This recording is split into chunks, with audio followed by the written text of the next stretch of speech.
Okay, good evening, everybody. You're all very welcome to this installment of what's now become our annual Financial Services Insights event. We're delighted that so many of you have been able to tune in. We have just at 300 people actually online with us now this evening, which is a fantastic attendance, and I want to thank you all for joining.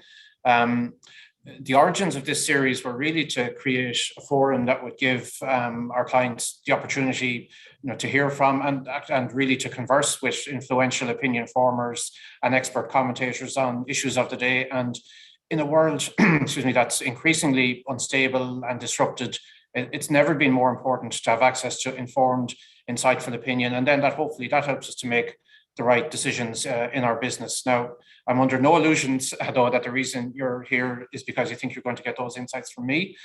You won't, but our guest speaker this evening, on the other hand, will certainly give you that. Welcome, Gillian.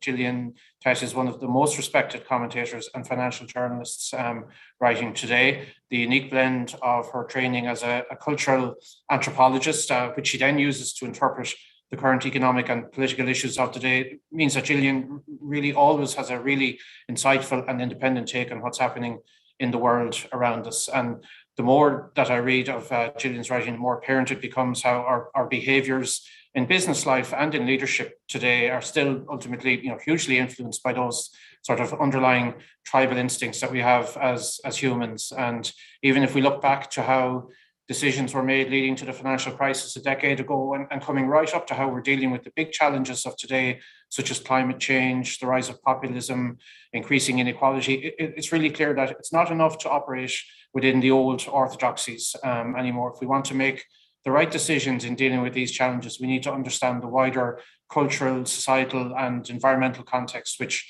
frames these issues.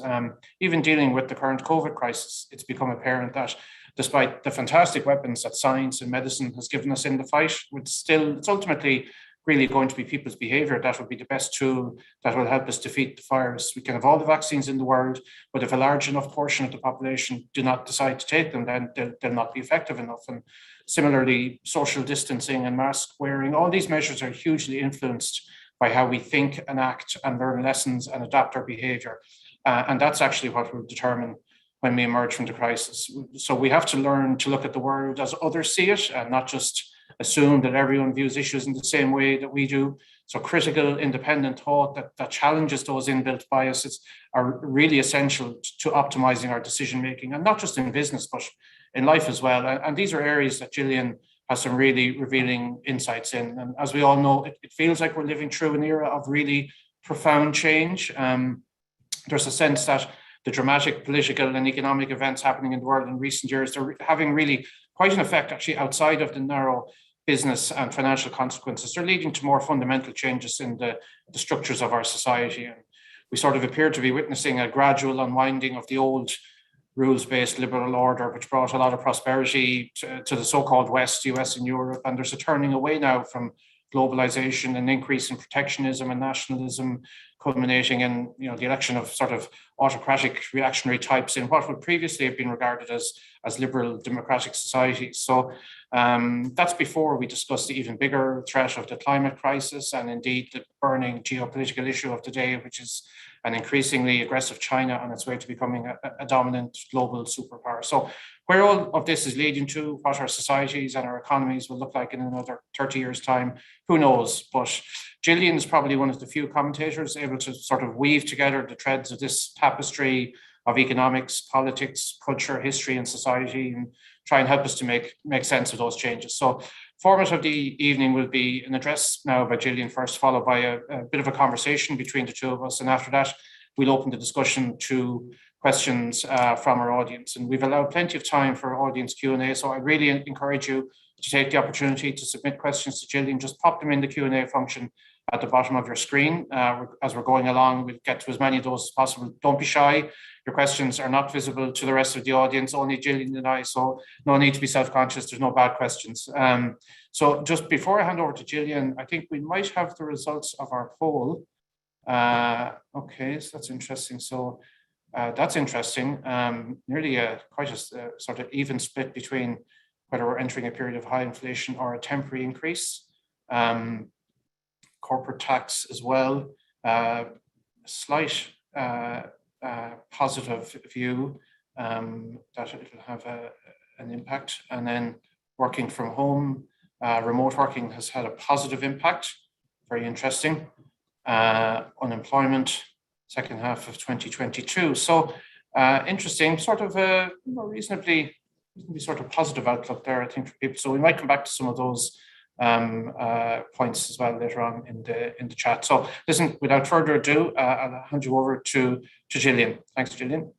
Well, thank you very much indeed. And I thought that poll was fascinating, particularly the point about the positive impact on office culture.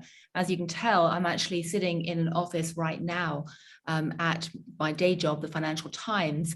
But what I'm going to be talking about today are a set of ideas that I have developed over my career, originally as a cultural anthropologist, and then more recently as a journalist, trying to bring in some of the anthropology ideas.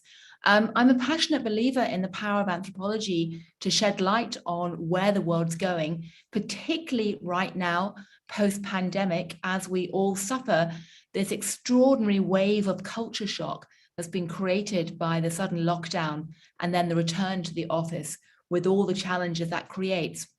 And so I want to try and explain a bit about how and why anthropology has influenced my career and the way that I make sense of business and finance, and then give some examples of what I mean by that, and then open it up to questions.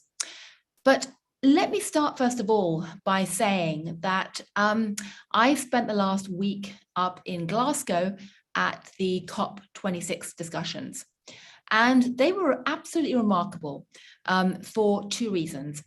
Firstly, obviously, climate change is a big pressing issue, and there's been a lot of discussion about the measures that are or are not being taken by governments and policymakers and multilateral development banks towards that. And I'm very happy to answer any questions about that later or have a dialogue about that.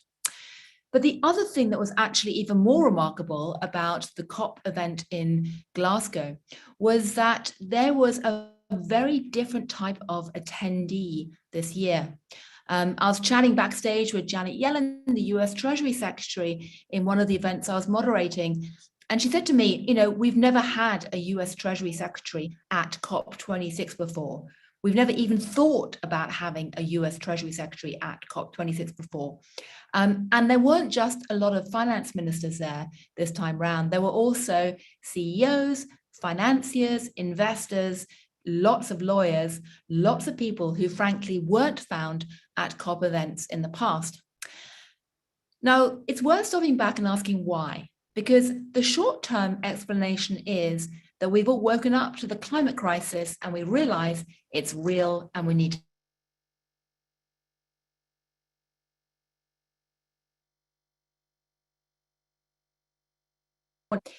is that we are at a very interesting moment in terms of how businesses and finance, how lawyers look at the world, and above all else, how people navigate the world and try and make sense of where they've come from and where they're going. Essentially, in the late 20th century, that navigation process was often dominated by a set of intellectual innovations which were brilliantly useful, but all had a flaw, which was they were marked out by tunnel vision. What do I mean? Well, in the world of economics, you had the rise of economic models, which were often amazingly good, but only as good as the stuff you put into the model, and they were bounded. And the stuff you left out was kind of ignored, which could often be things like the environment. Balance sheets that basically shaped how companies reported their affairs and imagined themselves were again bounded. They were defined by what was on the balance sheet, and everything else was kind of a footnote. And more recently, big data, which is so powerful, so exciting often, so much often the basis for AI programs that we're all relying on. Big data sets, again, are defined by what you put into the models. Now, all of those tools are really, really useful. But the key message I want to give you today is that they all tend to exclude the context in which those models are created. And if the context changes, if it's unstable, then that really matters. If it's stable, it doesn't matter, but if it's unstable, it does matter. And right now, the context is unstable. We've seen things like a rise of populism and social issues, which people never used to think about before. We've seen growing nationalism. We've seen trade wars. We've seen rising social tensions. We've seen more recently issues of climate, the environment, issues that used to be considered as externalities or footnotes or outside the economic models. They're all coming to really affect the economic model in a big way. And I think many people instinctively recognize that. And if you look at the debate at COP26, if you think about how and why everyone from Janet Yellen through to the CEOs of law firms, financial companies, and businesses were there, it was all because they were recognizing they needed to look beyond their tunnel vision tools. They needed to embrace lateral vision, peripheral vision. They needed to see around corners and see what could impact the intellectual tools they were using.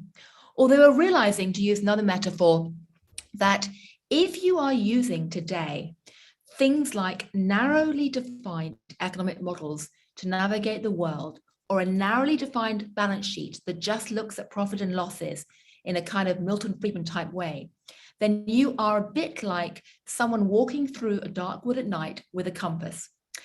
You may have the most brilliant compass in the world technologically, and you don't want to throw your compass away because guess what? It's really useful. But if you walk through that wood and just stare down at your face of your compass all the time and never look up, you're probably going to walk into a tree or trip over a tree root. So what I'm really saying we need to have today is essentially lateral vision, the ability to look up, to look around, to look essentially at the world in a wider sense. Look, as many people who went to COP26 were trying to do, at how they were doing business, finance, trade, and yes, law in context, in a wider social, cultural, and yes, environmental, physical context. Which brings me to my weird background, and in particular, a book I've recently written called Anthrovision, which basically sets out to explain how and why I think that the discipline of cultural anthropology can be so useful. I actually did a PhD in cultural anthropology before I became a journalist. And one of the reasons I set out to write this book was because whenever I've told people in the past that I have this background in cultural anthropology, I tend to get one or two reactions. I either get from grown-up CEOs and bankers and financiers a kind of eye roll and gosh, that's weird. How come you are now working as a financial journalist? Why haven't you got an MBA or a PhD in economics or something like that? Or I quite often get people saying, you're an anthropologist. Woo. I've got a daughter, sister, cousin, whatever else who wants to study anthropology. I'm telling them not to. I'm telling them to go off and to be an accountant. How do you get a job?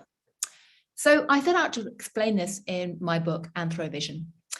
And essentially what I try and do in that is argue that people outside cultural anthropology think that anthropology is all about basically a bunch of academics who get paid to study the essence of culture or mankind or womankind now.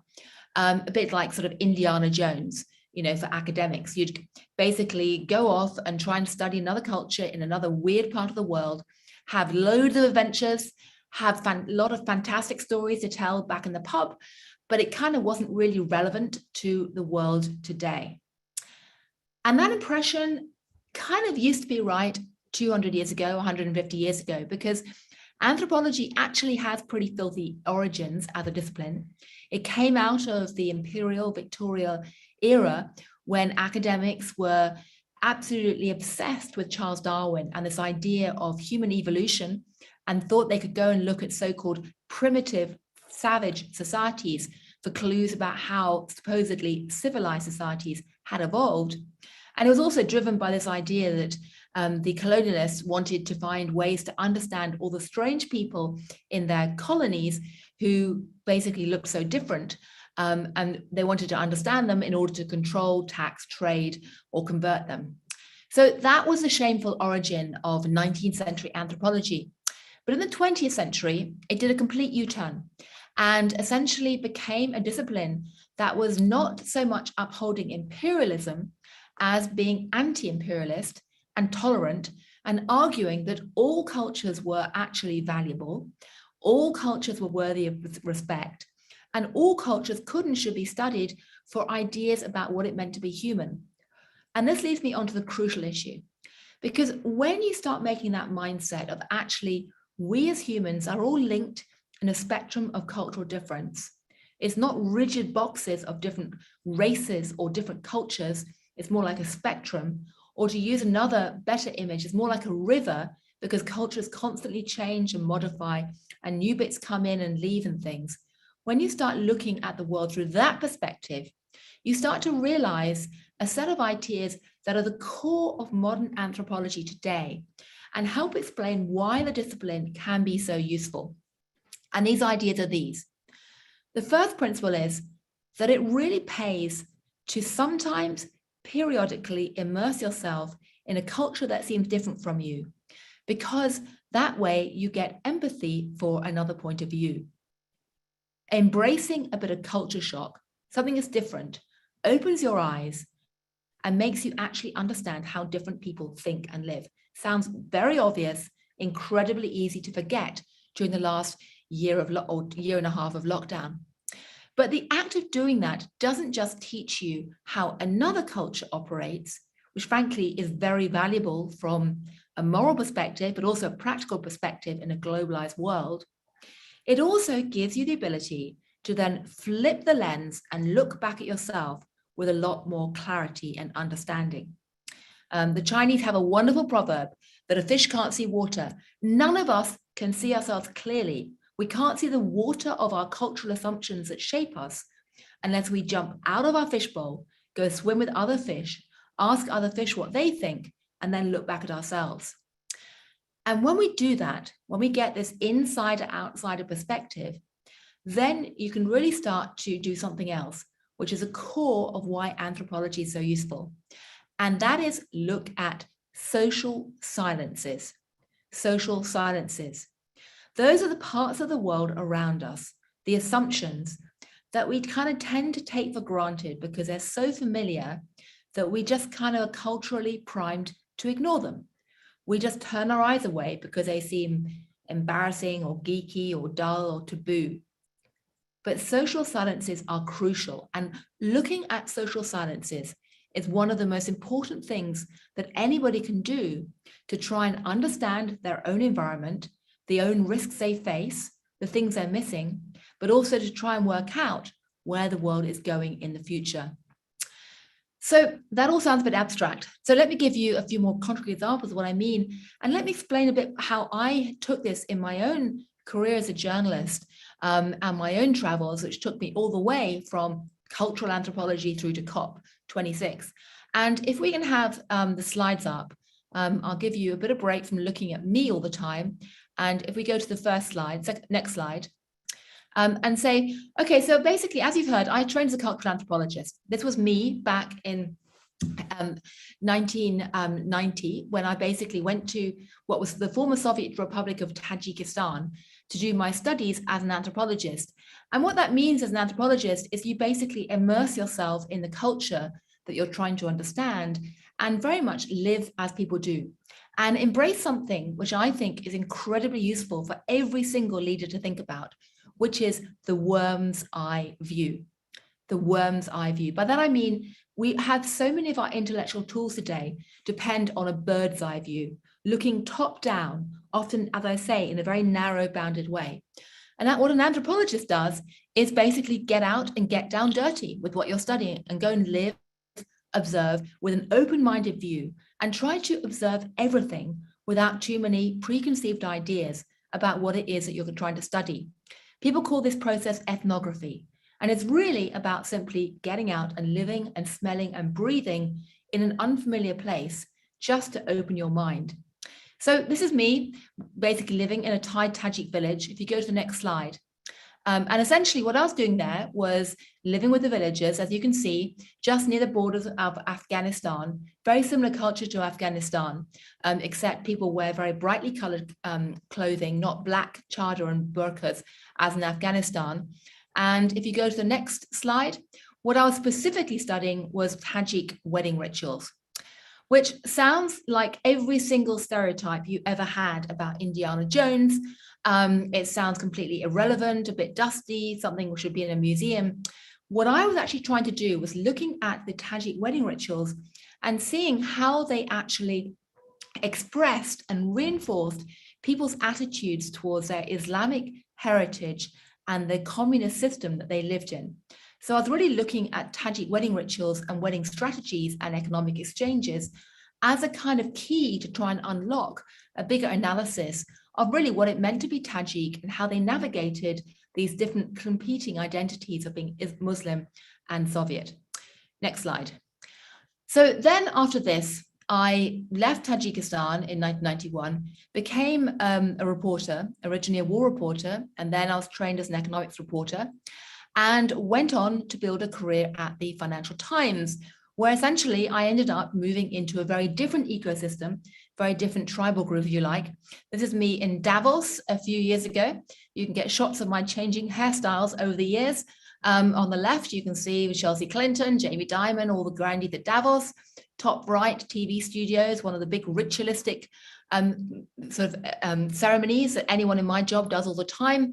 Bottom right is more recently a Zoom call with Powell and Yi Gang from China and Christine Lagarde and people. And then if you go to the last slide, and then this is me out in Silicon Valley, where I spent quite a lot of time with Sheryl Sandberg and others.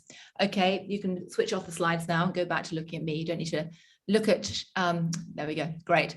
Now you might look at all those last two slides and think, well, that's completely disconnected to Tajikistan and those wedding rituals.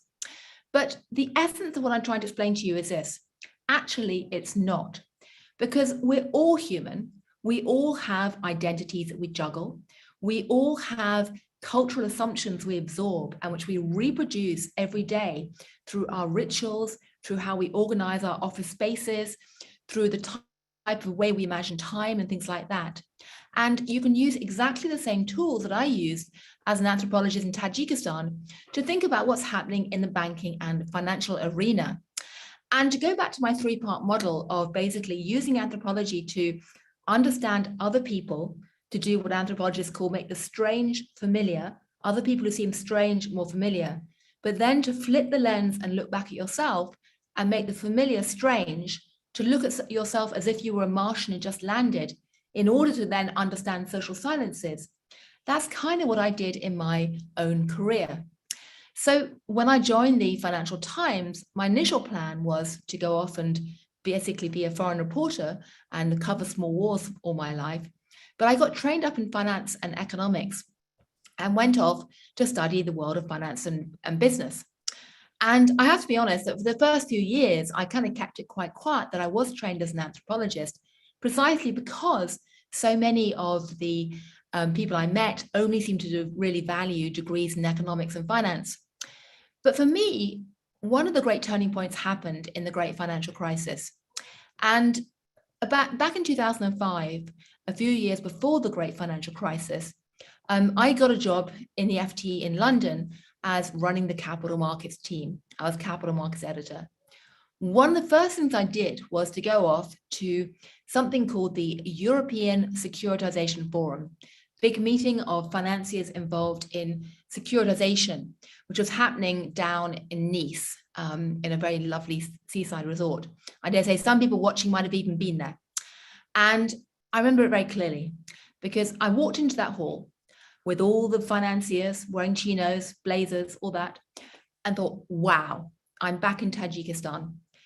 Because in many ways, an investment banking conference is to the world of finance what a wedding ritual is to the Tajik society, in the sense that you have these gigantic ceremonial ritualistic events which pull together a scattered tribe and enable people to conduct rituals and ceremonies that both reflect their assumptions about the world and reproduce it, while also reproducing social ties and networks. And when I looked at the kind of cultural patterns that were being reproduced in the securitization forum, there were a number of things which were very striking, which later enabled me to essentially predict that something was going to go badly wrong in finance. What were those things? Well, one of them was that when I looked at all these rituals and all these ceremonial events in the investment banking conference, I could see that you had a group that had a very strong sense of their exclusive identity. You know, they spoke a language which no one else understood, which wasn't Tajik. It was basically CDO speak. It was all about sort of, jargon linked to securitization, which meant nothing to anybody outside the little tribe.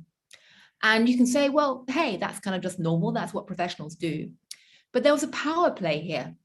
The people speaking the jargon were basically being a bit like the priests in the medieval Catholic Church who spoke Latin and no one else did. You know, the congregation was sitting dumbly while the priests had the power because they had command of language. And that was going on with the securitization industry. And you had a group of people who also had a very strong creation myth. Now, some people who work in finance might say, oh, what do you mean I've got a creation myth? I'm a rational being. But the reality is that every single professional tribe has some type of creation myth. All social groups do, including journalists, by the way. And essentially, in this case, the creation myth was all about what I call the cult of liquefaction, the cult of liquidity, the idea that they were creating the perfect free markets where everything could be traded and would be so liquid that you'd have the perfect price and risk would be put in exactly the perfect place so the system would be self-correcting and healing. And at the time, I sort of half took this as being correct because it sounded quite intoxicating and exciting. Subsequently, of course, it became clear that there were really big intellectual flaws in this whole theory. Like, the whole point of all this securitization and CDO creation was supposedly to spread risk in a way that made the system safer. But of course, the techniques were so darn complex, they were introducing more risk into the system that because no one knew where the risks were going. Or to give you another example, everyone said they were doing this to create the perfect free markets. And they had a mark-to-market accounting system, which was supposedly reflecting that. But things like CDOs were so darn complex, they weren't actually being traded at all. They had to use credit rating agency models to get prices. So you had these big intellectual contradictions there, but people couldn't see it because they were a tribe set apart and there were very few outsiders looking in and scrutinizing what they were doing. And very little reason for the people in that financial tribe to actually challenge their preconceptions or see the contradictions.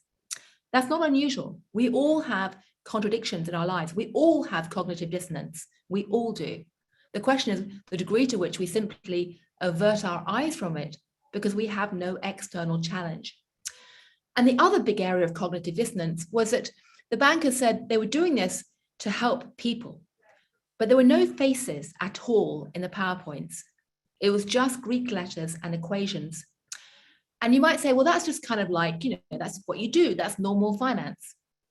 But it was actually reflecting a bigger mindset because in 2005, the financiers were so busy scurrying around frantically, creating these CDOs and all this kind of innovation and competing with each other, and so beset with tunnel vision and lacking so little external challenge that they had completely lost sense of what was at the end of their financial chains that they were creating. I mean, some of you may have seen that wonderful movie, The Big Short, based on the book by Michael Lewis, where some hedge fund traders go down to Florida and meet a pole dancer who's taken out subprime mortgages. And they listen to what she's done and they have a kind of holy shit moment when they realize that actually they can't be repaid. And the thing that's shocking is not that they met this Florida pole dancer, it's the fact that so few financiers at the time were actually doing that. The majority of finance was being shaped by these top-down perspectives, this tunnel vision, these bounded models, and the worm's eye perspective that anthropologists use of actually going into places and looking bottom up and smelling what's happened, looking holistically, looking at social silences that wasn't being used at all. Anyway, so I came back from that conference, both fascinated but alarmed. And to cut a long story short, I then came back and I wrote a number of pieces warning about the dangers in finance. Fast forward to 2008, and of course, we did have the big financial crisis. And, you know, a number of people said, well, you know, why did the crisis happen? Was it because the bankers were so evil or greedy or mad or, you know, dastardly or anything else? And I used to say, no, it wasn't that. Guess what? It was because the bankers were human. They were beset with tunnel vision. They were beset with a sense of tribalism. They believed their creation mythology. They drank the Kool-Aid. But guess what? We all do. It's a structural problem. And none of us can really afford to cast the first stone because all of us are facing the same risks. And when I moved to America in 2010 to run the FT's editorial operations, which I did for a number of years, you know, I saw this play out in a very real way. I mean, one of the first areas I saw it play out very clearly was in the tech sector, where really from 2009, 2010 onwards, as you've seen from the pictures, I spent quite a bit of time going over there and was immediately struck by the incredible parallels between the people who were leading tech companies and the Wall Street financiers that I've been writing about.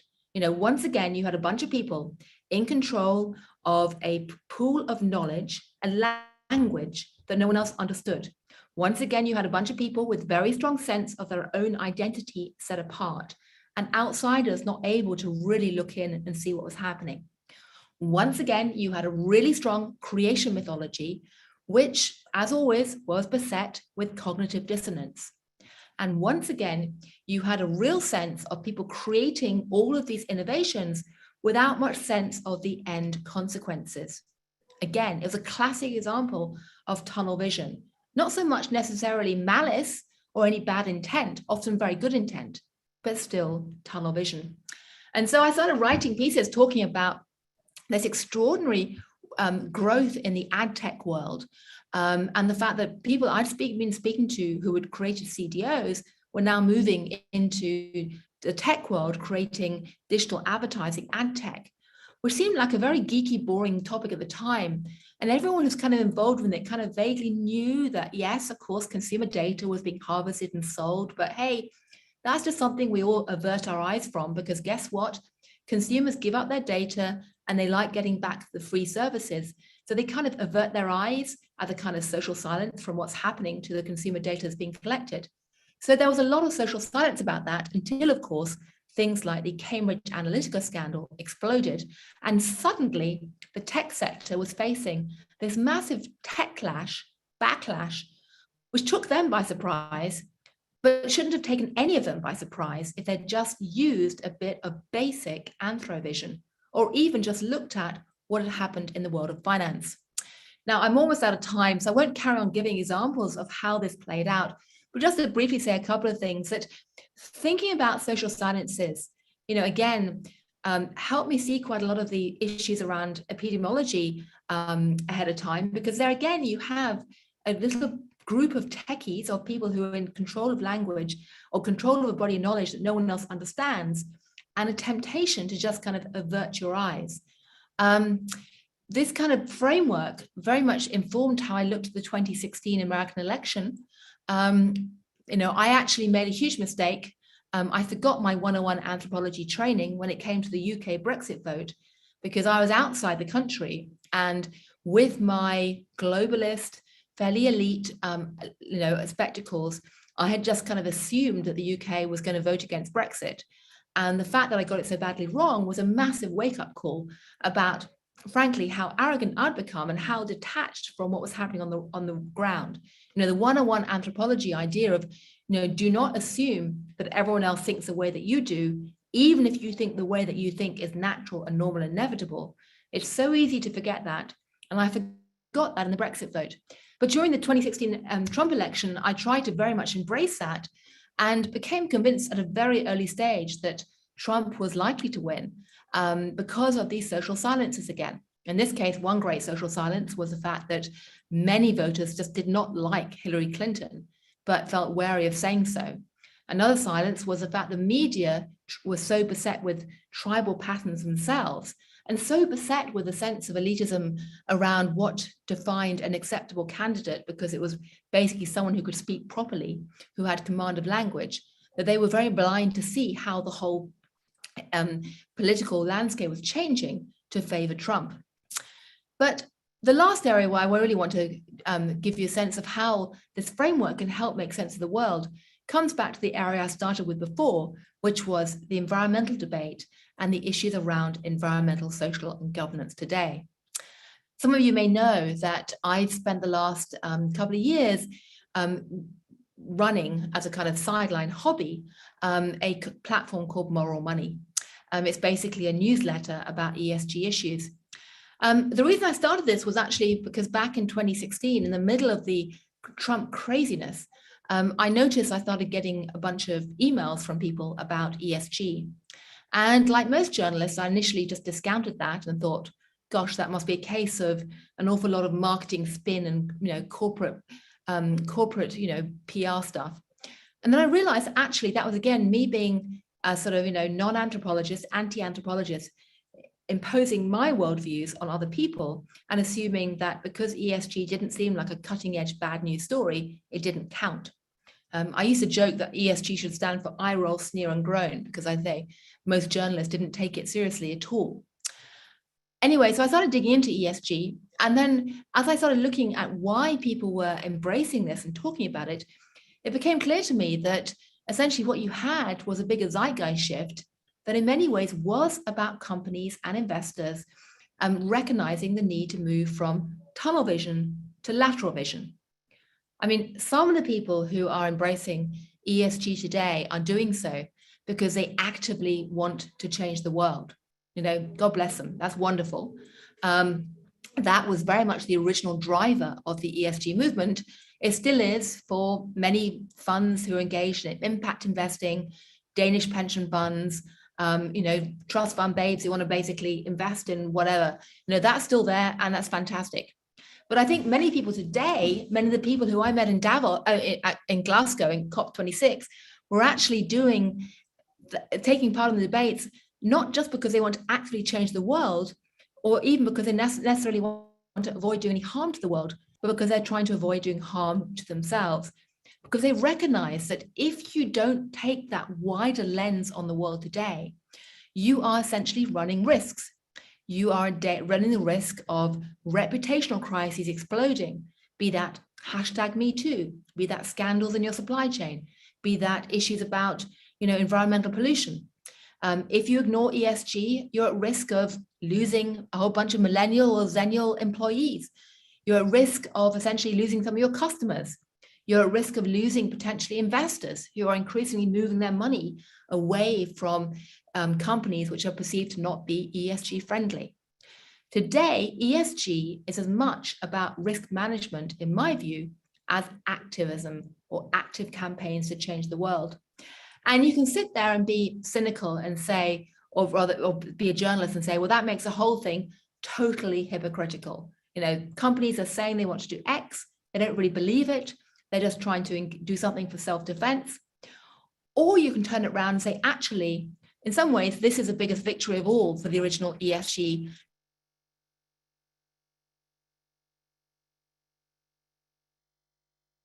solutions on the ground with bullets and guns and all the rest of it. And I quickly learned that revolutions are successful not when a tiny minority of activists are angry and shout loudly. They actually succeed when the silent majority decides that it's kind of not worth their while to resist. And in many ways, that's kind of what's happening right now with the wider ESG debate, in that companies and financiers of all stripes are realizing that it's kind of not worth their while to try and counter this shift, counter the zeitgeist change, that actually today, good business, good financial strategies, good law is really about having lateral vision, not tunnel vision. And that in many ways is the social silence of today's ESG movement, the fact that it's really about risk management as much as anything else. So I've spoken for a long time, really looking forward to questions of all sorts. Really hope you want to throw any questions you want at me, whether it's about where I think the ESG sector is going, what I think about COP26. Happy to talk about what I think is happening in the financial landscape, in the world, in the wider economy, where we're going in economic terms with inflation. I see that you've got very interesting set of questions there about inflation. Also very happy to talk about office culture and what that's going to mean. But last but not least, I guess I'll end by saying that I hope I've convinced you that if any of you do have kids who say they want to study anthropology, don't get cross with them because they don't want to study accounting. Just know that actually anthropology can give real insights today. And in many ways, it's where the world's going in the future if you want to make sense of it effectively. So thank you.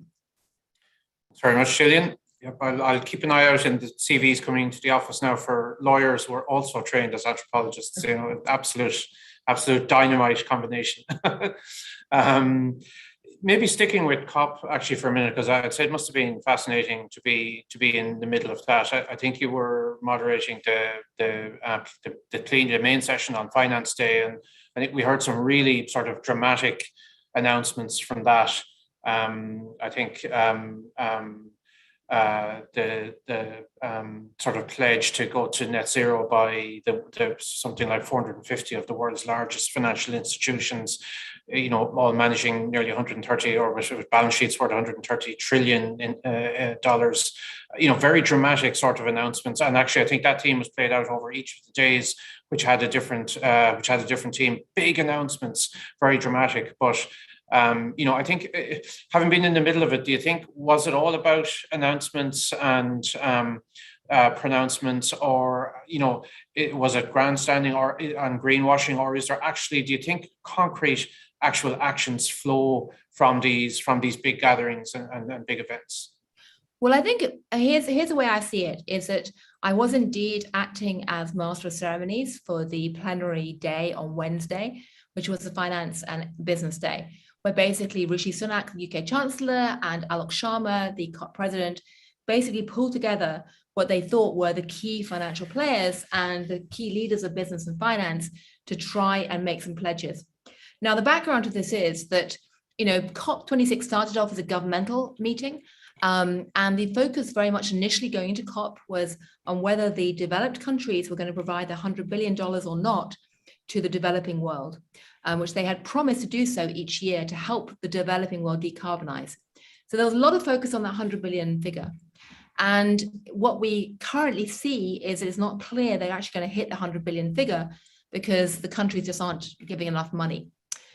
So in an effort to, you know, basically switch the conversation, the British government, together with Mark Carney, the former Bank of England governor, corralled 450 big financial companies to come together.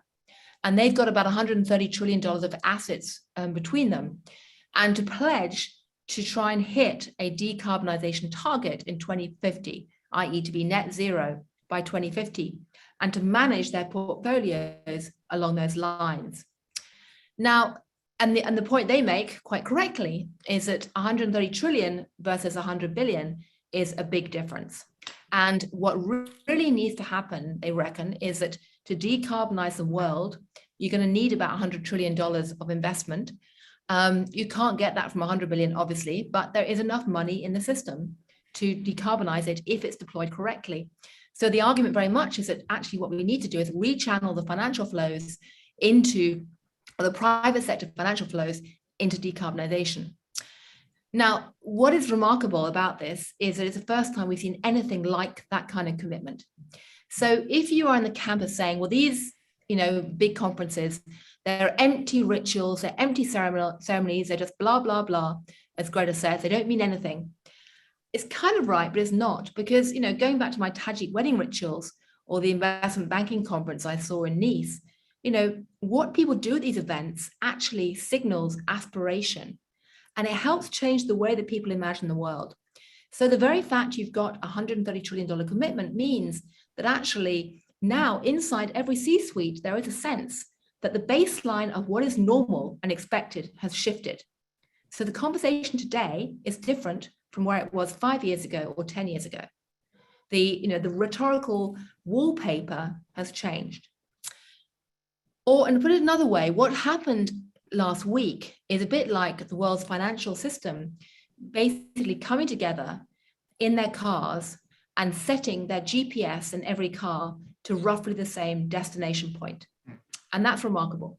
Good analogy, yeah. Of course, the problem is that they haven't yet put up on their screens how they're going to actually track that journey and travel. So you know how you look at you type in your address where you're going, you wait for it to come up on the route, blah, blah, blah. That is what we're waiting for. And there are big questions about that, like, how fast will they actually decarbonize? To what degree will that be reflected in corporate accounts or audit statements? How much money is actually going to flow from the developed world to the developing world? Because there are big practical and political impediments to that. Can they fix those? Can they use the multilateral banks to do that? That's all huge, difficult logistical stuff. But the GPS endpoint is there. It may come forward, and that's different from before. Okay, very good. Thanks, Gillian.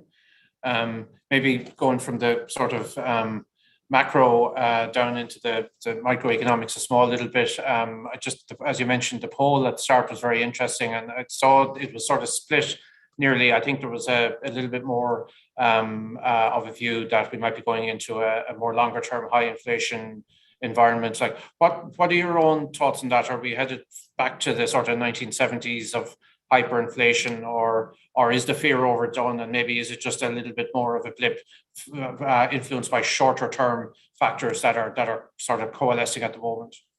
Well, before you start talking about CPI inflation, I think it's worth stating up front, there are two really big areas of social silence which people aren't talking about in relation to inflation. One is that we already have massive inflation called asset price inflation. And that matters enormously. And one thing I think central banks are completely wrong to do is to ignore asset price inflation in their deliberations. I think that's wrong. I'm not in the camp of people who thinks that, QE infinity is a good idea if that's creating asset price inflation or endlessly stoking up asset price inflation. So that's the first point. So what inflation are you talking about? If you're talking about just CPI, you're already excluding a lot of what matters.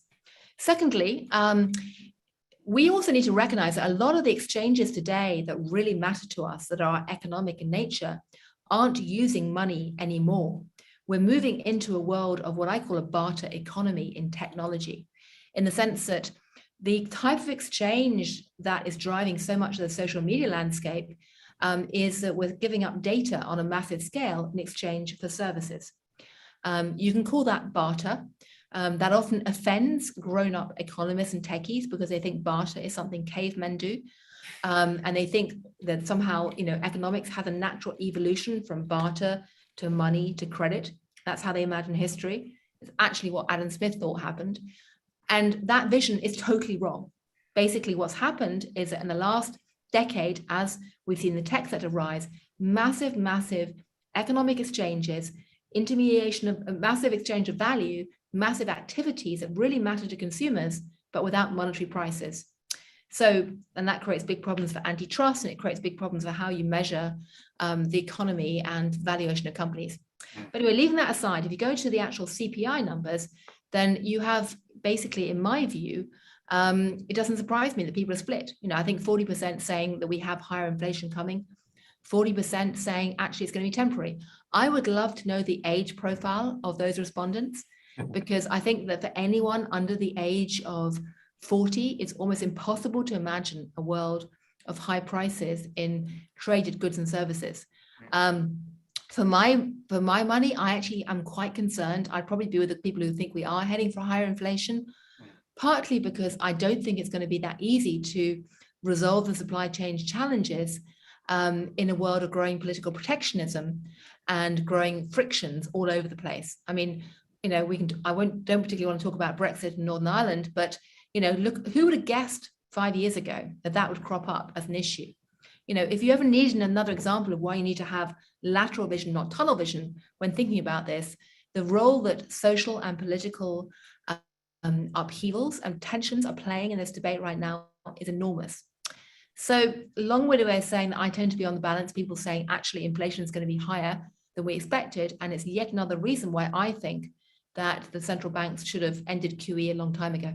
Yeah, very good. Actually, one of our audience members has an interesting little take just on this, just as a supplement to that question. He said that earlier in the year there was commentary that it's not like the 1970s inflation-wise because there's no oil crisis and the unions aren't what they used to be, but the energy crisis actually would appear to be with us. And it could be that the Great Resignation will do for wages what unions did in the 70s and 80s, which that's an interesting take on things. So, we're seeing more industrial action in the US. So maybe do you see something filtering through in that context as well?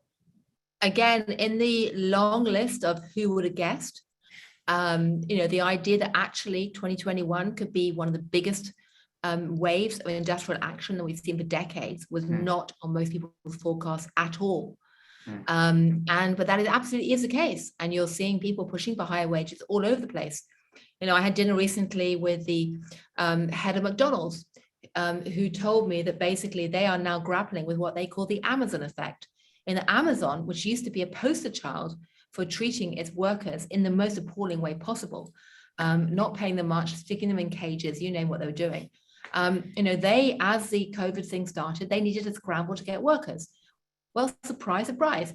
Suddenly, a lot of Amazon places now have a starting wage of $18 an hour, which is amazing. The official federal wage right now in the US is $7 an hour, the minimum. Many states have got $15 an hour now, many cities have.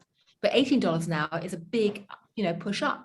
And so for a group like McDonald's, they're suddenly finding that actually if they play the so-called, basic wage for McJobs that everyone says, half their staff are going to get up and go to Amazon instead.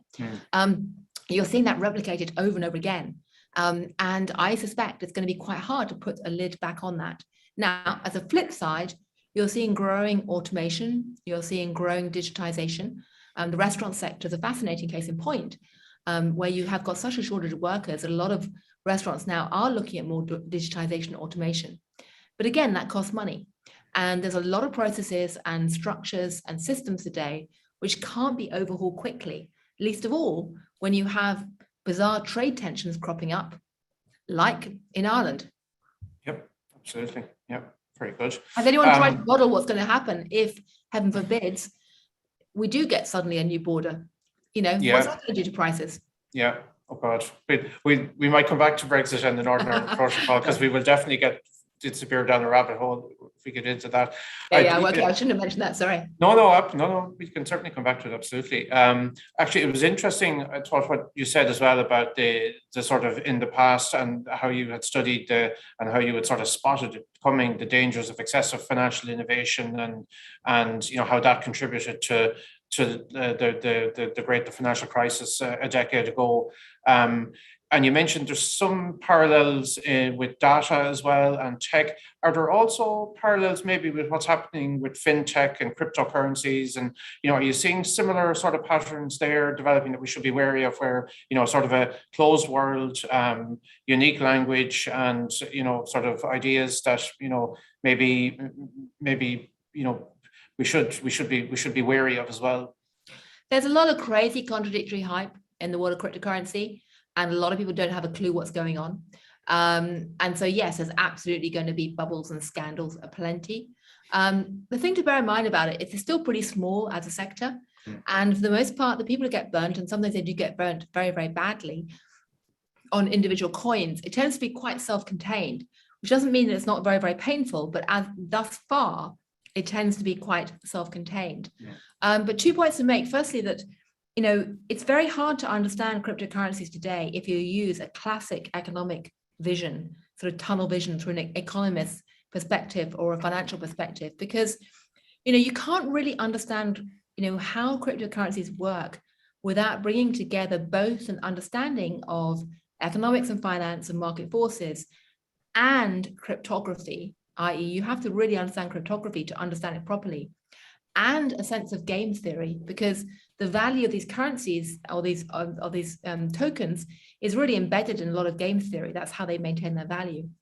Or to put it another way, you need to actually have a sort of lateral vision perspective where you're looking at social structures and power structures and hierarchies and identities and signaling devices.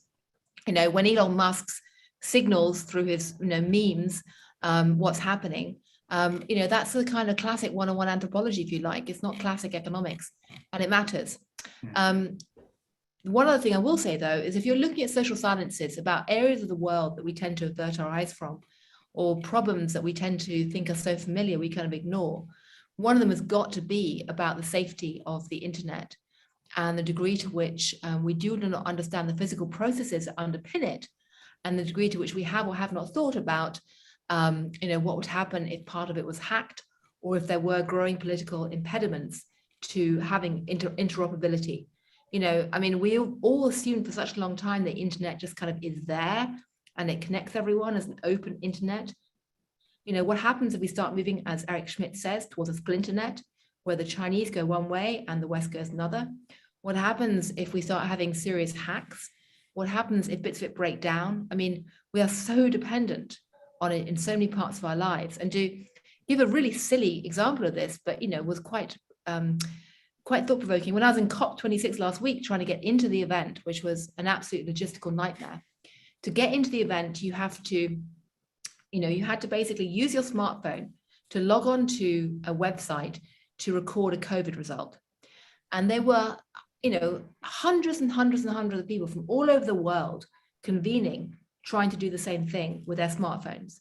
And on one level, it was an incredible sign of how the modern humanity is connected by the mobile phone. There are more mobile phones around on the planet than there are people. Just about everyone in that admittedly elite crowd had a smartphone. That's good news. The bad news is that the internet collapsed and there was no way of doing it without the internet. So suddenly you've got massive crowds of people milling around trying to record their COVID result without being able to get online. And that was a kind of tiny metaphor for the type of concentration of risk we now have around the internet. Very good. Nobody had any pens or paper. No, they hadn't been prepared for it. Yeah, very good. A couple of questions along this theme as well, actually coming through from the audience, like looking at the sort of post-pandemic world and through your anthropological lens, like do you have a view on behaviors that are going to change permanently, such as, do we actually need to gather in offices to do our jobs? Is there that face-to-face value that value in face-to-face interaction, or is it like actually a distraction from getting the job done? Have we permanently changed maybe some previously sort of pretty deeply held views on these, on the way we work and the way we interact together? I think there's a number of changes that are occurring. One of them is that I think this idea of a career ladder and a progression of careers and jobs and time and the passage of time has been challenged, in that people's idea that basically, pre-pandemic, and if you go back, a decade ago, people had quite a rigid vision of how work, life, time was supposed to operate. You assumed it was normal to make predictions for the next 100 years or 20 years. You could work out the time value of money if you were in finance. If you had a grown-up job in a bank or a law firm, you basically went to work, you did your work in a certain prescribed time and place, then you came back home, and yes, you might have the edges blurring a bit, but you were totally different from, say, peasant farmers or people, who lived, 300 years ago, where essentially you had a family-owned firm, and work and life and family and friends and everything else was all interblended and boundaries were blurring. What's happened in the pandemic is that the rigidity of how we compartmentalize and segment our world has collapsed. And we're all basically peasant farmers today, or we were a year ago, where essentially we were doing our jobs from our kitchen sinks or whatever else. And, our kids would wander in and, it's like everything's blurred. And it's going to be very interesting to see whether people who've lived through this experience have the same perception of time in the future, because they've learned that time can bend, to put it crudely. Another area that I think has changed is that I think that people's idea that globalization was inevitable, normal, taken for granted, is going to come under challenge. We've had a very extreme form of localization in the sense of being locked down in our space. And you can sit there and say, oh, well, that doesn't matter because guess what? We're all online digitally. Well, there's two things to say about that. One is that when people go online, they don't lose the tribalism they have in the real world. They tend to intensify it because digital experiences are customized. And what customization does is it tends to create a sort of pick and mix culture experience where people can customize their news source, they can customize their playlist, music playlist, they can customize their information source, they can customize their identities and their friends. And so you tend to become more, not less tribal than in the real world. So although we're superficially all connected, in reality, being locked down has made many people more myopic, more inward looking. And it's really put a new emphasis on this kind of localization aspect, which of course has been, reinforced by the developments in politics as well. So I think growing localization is another aspect. And then last but not least, to make the really obvious one, the fact that you and I are talking now in this kind of virtual way means that, there's a lot up for grabs now. I'm sitting here in an office at my FT headquarters. Probably about half the staff are here, the other half are around. Most of our meetings now are hybrid. We're all having to navigate, how we do this. Our assumptions of what is normal has changed. Or to go back to what I said earlier, we have all suffered, all of us collectively, something that anthropologists celebrate, which is culture shock, because the sheer act of being locked down has forced us all to recognize that things we took for granted as normal and permanent and inevitable are not. And that's been scary, but it's also an incredible opportunity. And in many ways, right now is a time that all of us can be amateur anthropologists. We've been tossed out of our water as fish into a new world. We've been forced to look at our water again and work out what we want to keep. We're coming back into our water as before, but we don't have to recreate the old patterns as before. We can really start to look at the world in a new way. Very good. So speaking of looking at the world in a new way, actually an interesting question here from the audience. Do you think that popular environmental concerns will fundamentally change how we feel about extreme wealth and overconsumption? So that instead of aspiring to be extremely wealthy, people will actually see a big move and people will, heap scorn on conspicuous consumption. Very dramatic shift, I suppose, in underlying human nature, I suppose, really, if that was to happen. What do you think? I think we were starting to see this already, even before the pandemic, in that, I do think we're moving from a world of a conspicuous consumption around goods to services, experiences. It's a tremendous cliche. I suspect we're moving towards more of a renting culture than a permanent owning culture in many ways. And certainly with the environmentalism movement, that's giving a kind of moral justification and wrapper to some of this. Does this mean that everyone's going to stop buying fast fashion? No. I have teenage daughters and, it's fascinating. One of them is very ecologically conscious and green and she doesn't want to do fast fashion. The other one basically still does. Even after the pictures of all the clothes in the Gillian desert during the week. Yes, I know. Well, it's amazing how good humans are of all sorts in terms of averting their eyes. I've still taken flights. We're all having to make compromises, and every single person has cognitive dissonance in our life.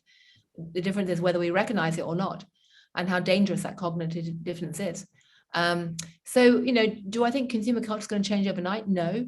But the thing I would say very strongly is that if we do start to get some kind of carbon tax at some point coming down the tracks, which I think is definitely, the odds of that are rising quite fast, that will change consumer patterns as much as anything else.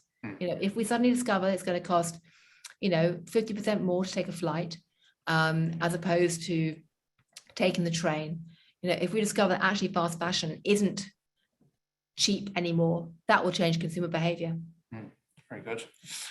There's a question here about something actually that doesn't often come up in chats about business and finance and geopolitical issues, which is religion. Not any particular religion, but as a concept. Do you think that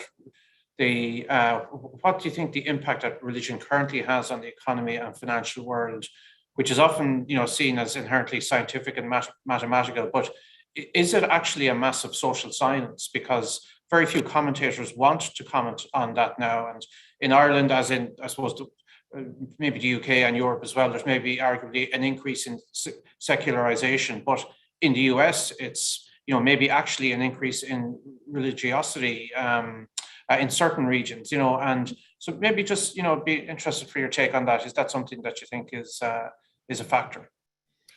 Well, I think it's a very, very interesting question because, it's a reminder that actually we're not just robots and we're not just AI programs, so we're not just, groups of people who are, able to be captured by equations. There's more to life than that. And people sometimes say to me, you call this your ESG platform and the FT moral money. Does that mean you're trying to make a point about religion?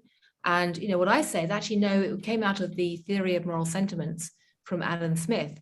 And Adam Smith was keenly aware in the Enlightenment that the way that markets worked, the way that business worked was not just by having competition and the profit motive and all the things he wrote about in The Wealth of Nations, but also having a shared moral and social and ethical framework that created enough trust to enable markets to work. The roots of the word credit come from the Latin meaning to trust, to believe, and finance without faith doesn't work.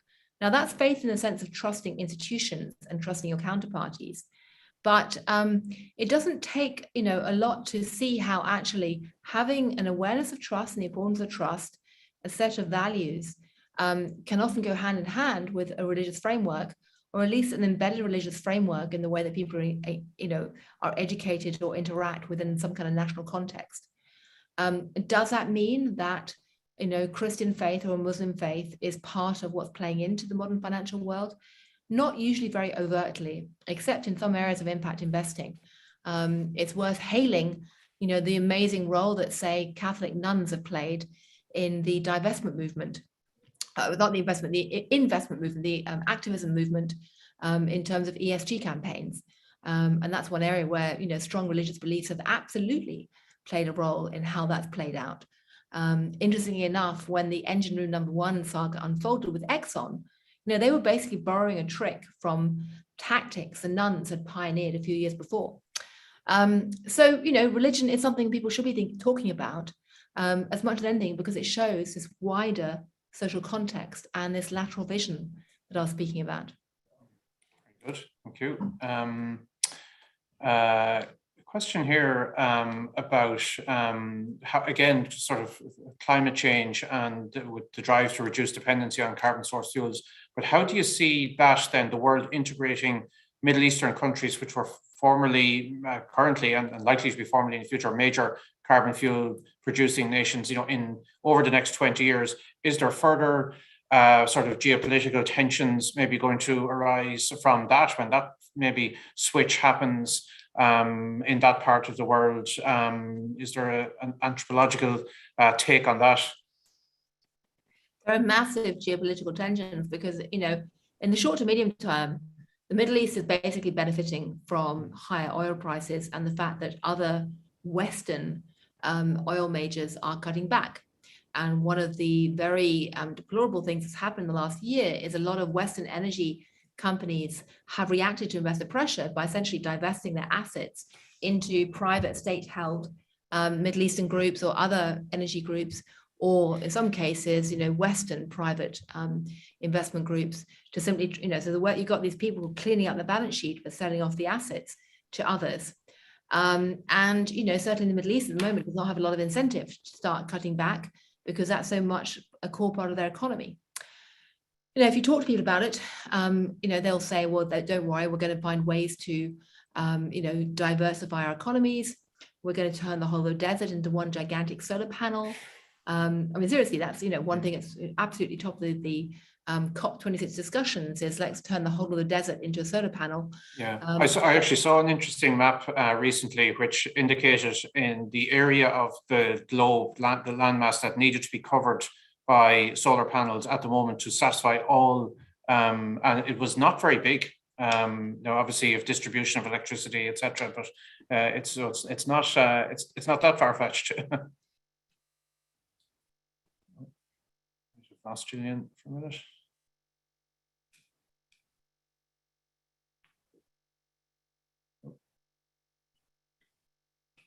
Can you hear me, Gillian?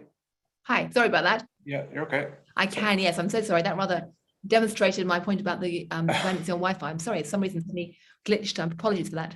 That's okay.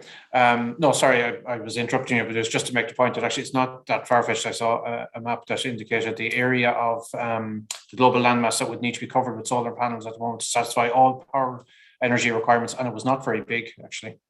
No, no. I mean, there are all kinds of ways you can imagine that actually the Middle East could be repurposed very effectively. Of course, one of the big problems right now, which we've all seen in very immediate form in the UK, and then of course in Texas too, is the intermittency of renewable energies and the fact that they will periodically underperform. And you could fix that if you had decent battery storage and decent transmission, which you don't at the moment. Very unlikely that you're going to have the battery storage techniques on a scale you need anytime soon. So the question is, what do you then have as a core supplemented form of energy?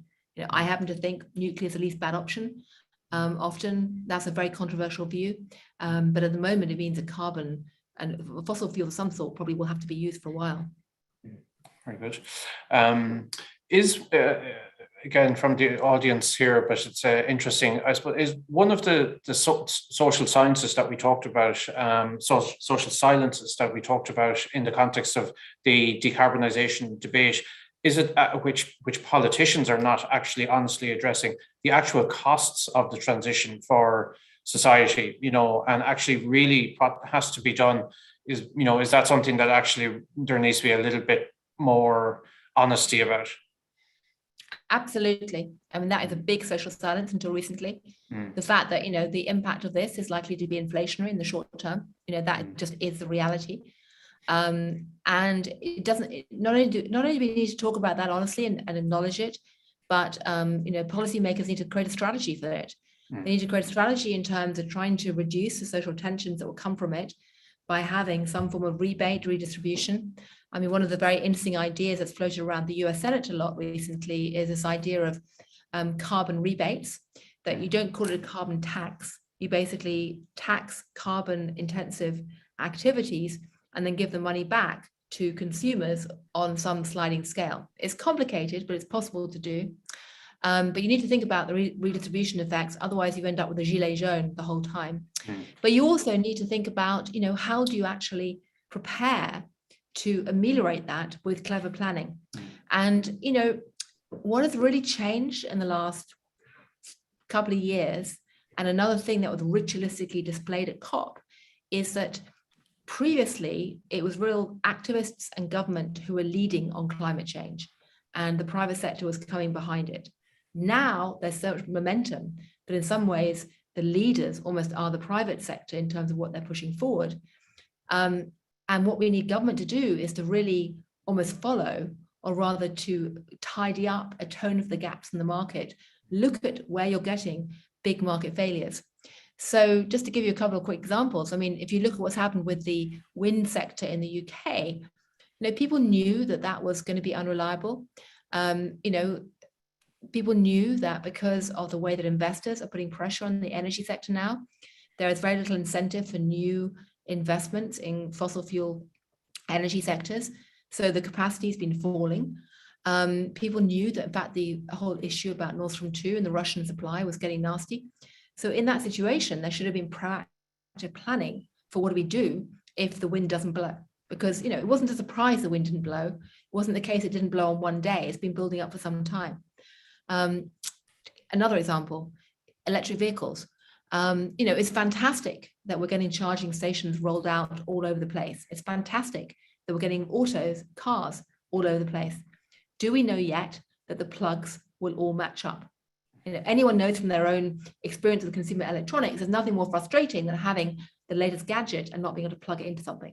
There needs to be intelligent discussions in a proactive, connected way about how to coordinate connectivity, the plugs. And that's a kind of area where the market, left to its own devices, may not fix that. The government needs to step in sometimes. Yeah, very good. There's a slightly provocative question here, which I suppose we're not here to be too safe either. So I'll give it to you and see what you think. And we said we wouldn't disappear too much into Brexit, but it's probably something that's come from the consequence of the discussions around Brexit and where we've all landed now. So the questioner here has said, for decades, Ireland's been used to dealing with a culturally open and progressive UK. Now we sense a narrow, nationalistic and maybe possibly untrustworthy in terms of leadership and as the way the negotiations have gone. How should Irish business engage with the Irish government, I suppose, and business engage with counterparts in the light of those sort of emerging differences? I suppose that's all in the context as well of the Northern Ireland Protocol now and the sort of threat of the implementation of the Northern Ireland Protocol in Article 16 hanging over it. Is there a change in the relationship here, do you think, or is it again maybe a short-term tension that hopefully will sort of ebb away as things get dealt with? Well, 3 quick points to make. Firstly, because I live in America, I don't feel entirely confident about talking too much about British politics. So that's the first caveat. And I should tell you that anyone in America right now who looks across to Ireland and the British is just totally baffled by what the hell's going on. It's like, what? It's like, why? It's nuts. Yeah. So that's point 1. Point 2 is that what is happening right now in the UK, is part of a wider trend across the Western world, which is this growing sense of localization, of frankly tribalism, of nationalism, of people trying to set up boundaries and reach for these kind of means that can create some sense of identity. I think it's partly a reflection of the fact we live in this pick and mix culture because of going online and being able to customize our identity. It's partly a result of fear. It's partly a result of the fact that whenever you get pandemics in history, it stokes up xenophobia. I mean, the problem with pandemics is it makes everyone terrified of pollution. And pollution is always viewed as outsiders coming in with germs. You get locked down physically. Of course, the irony is that completely distorts your assessment of risks in a very crazy way. In a pandemic, everyone overestimates danger from outsiders and underestimates danger inside their group. There's an anthropologist called Mary Douglas who looked at this brilliantly. So Donald Trump went on and on and on about the Chinese invasion and was so lax about what happened inside the White House that they all got it in the White House. But you have that kind of tendency towards xenophobia. And so the third point I make is that what's happened in the UK has been, to someone like me, very dismal. It's been a real upsurge in populism, in frankly tribalism, nationalism. I mean, I often joke that it feels like the UK's Parliament or the Tory party is run by the Daily Mail these days. It's very much a Little England, backward-looking kind of tone to it. Again, who would have guessed 20 years ago when it was all about cool Britannia? So what that means in terms of Irish-British relations, I don't know. But we'll just say that if I look at the current debate around the Taoiseach, I should explain, by the way, that I have a chunk of my family or my relatives come from Galway. I love Ireland. I love Galway, particularly when it's not raining. Not too often. Yeah, so Stephen's Day is a wonderful time to be in Galway, as I've been many times. And I just love it over there. Anyway, but I actually find today that the debate about many issues feels a lot more rational and mature and international in Ireland than in the UK. Well, as you said, all these things have to be viewed in their wider context as well. So there's a lot of change happening at the moment, but I think you have to have confidence in the underlying human sort of capability to sort of figure these things out as well, and take a longer term view of the relationships. Maybe an interesting one, maybe to sort of wrap up on a question for an anthropologist, I suppose. It says, is it possible to wear anthrovision lenses without being overly cynical about human endeavor? Yeah, I think it is actually. I mean, anthropologists, one of the reasons why anthropologists don't crop up more often in the kind of policy making circles is because the type of character and personality that wants to go off and study other people tends to be better at making themselves invisible and hiding in the bushes than being center stage. Anthropologists spend so much time thinking about power structures that they tend to be quite cynical about power and quite cynical about money. Today there are, anthropologists are actually spending more time studying modern Western cultures than they are often studying non-Western. I often say you're as likely to find an anthropologist in the Amazon warehouse as an Amazon jungle. But they are looking at modern Western society, and yes, they often are very cynical about power and often tend to be quite anti-establishment and quite anti-capitalist, which makes it hard for companies who want to hire them. But actually, there are a lot of anthropologists today who are not in the academic world, who actually are working very actively with companies too. I should stress that. Anthropologists doing amazing work with companies and in companies in all kinds of fields. But anthropology as a discipline, I would argue, isn't a cynical discipline for the very simple reason that matters enormously right now, post-pandemic. Human beings are all hardwired to think the way that we live is natural and normal and inevitable. We always think that. And in particular, we think the way that the world was for the last 10, 20 years when we grew up is the way it should be and ways that it's normal. And if you are an anthropologist and you soak yourself in the mindset of others and look at the spectrum of difference around the world, you realize that humans always need to have cultural assumptions to shape their landscape. We all have classification systems and social networks. We all have an idea about how we ought to shape the world, but we have different ideas. And there's actually an amazing array of the ways that humans can actually create their existence. So just because, we've done things before one way doesn't mean they have to continue that way. The COVID-19 pandemic, the lockdown experience, has provided culture shock that can be exhilarating as an excuse to change. And the other point I'll make is this, and this is the reason why I really am optimistic as an anthropologist. I recently went to a big AI conference, or rather I gave a speech to an AI conference on Zoom. And one of the AI programmers told me that there's one thing that no artificial intelligence platform has ever done. They have scanned financial markets, scanned medical journals, beaten humans at Go and chess. One thing they've never done is to tell a really good joke. And the reason is that jokes are partly a reflection of the fact that humans are naturally tribal, because you have to be in a tribe to get a joke. And if you don't get the joke, you're not in the group. But those boundaries are always fluid. You can't define them with an algorithm. It's also because jokes play off the contradictory natures of our culture and our cognitive dissonance that we all have.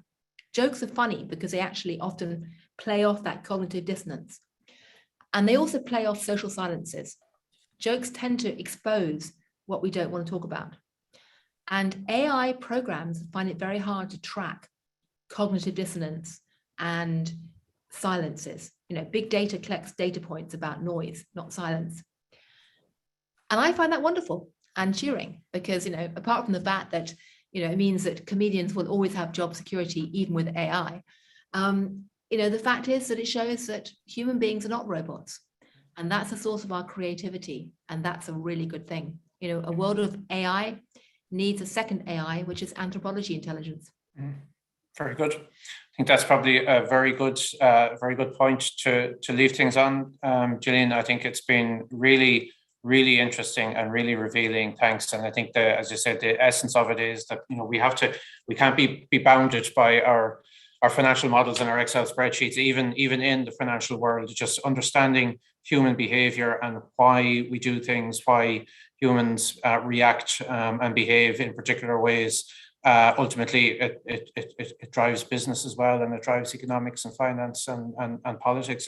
It's really just fundamental to everything. So really appreciate your time that you've given us this evening, Gillian, and your insights. And hopefully you found the discussion useful and interesting as well. And you never know, this time next year we might be doing this event in person over canapes, and you're very welcome to Dublin to join us as well. I'm sorry I can't be there. I'm not least wish to see my family in Dublin and Galway. Yes, exactly. If any of them watching, they may be hi. And in the meantime, very best of luck, and thanks for having me on, and best of luck to all of you. Very welcome. You're very welcome. Thank you very much. Thank you. So I just a bit of housekeeping. I might just ask people, just as you're logging off, there'll be the usual little survey thing will be up. It'll pop up on your screens actually just as you log off. So it'll just take 2 minutes to do as you're leaving us. So we really appreciate it. If you could do that, and really just remains for me to say good night and to thank Gillian again very much. So thanks everybody. Thank Bye-bye. you.